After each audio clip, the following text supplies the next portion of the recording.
Sabi nila, duwende daw laman niya. Anay ang laman niyan. Pero Boss Jam, totoo, meron mga ano rito. Meron talaga. Mga nagpapakita, tunay, Boss Jam. Meron talaga mga tikbalang.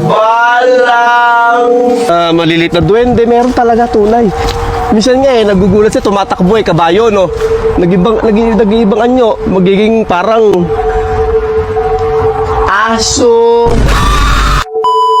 Nung nakaraang pasukan nga ay may nagdag sa akin ng picture na to at sinasabi niya nga dyan na sa unang araw nga ng pasukan ito ang nangyari sa sapatos. Sana daw mapansin. Happy 2 million followers po. Kaya agad-agad namin pinuntahan yan at nakita nga namin dito si Robert at ang kanyang dalawang anak. Mabuti na nga lang at dalawa yung sapatos na dinala ko dahil sabi ko nga para may mapagpilian dahil di ko naman alam na dalawa pala yung anak niya. At syempre binigyan ko na rin si Daddy at sobrang na-appreciate niya yung binigay ko. Tawad, Boss Jam, Hindi ko naman akalain ito, bibigay mo sa akin, Boss Jam, At dahil medyo may oras pa naman tayo dyan, sumama kami sa kanila papunta dun sa bahay nila para naman masilip namin kung saan sila nakatira. Na nature trip pa tayo bigla no?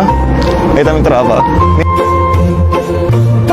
Kaya naman kung meron kayong gustong tulungan ng mga estudyante, lalong-lalo na po yung mga maliliit na bata, i-drop nyo lang po sa comment section at baka sila na ang next naming mapipili at pupuntahan para magkaroon ng bagong sapatos. Let's go!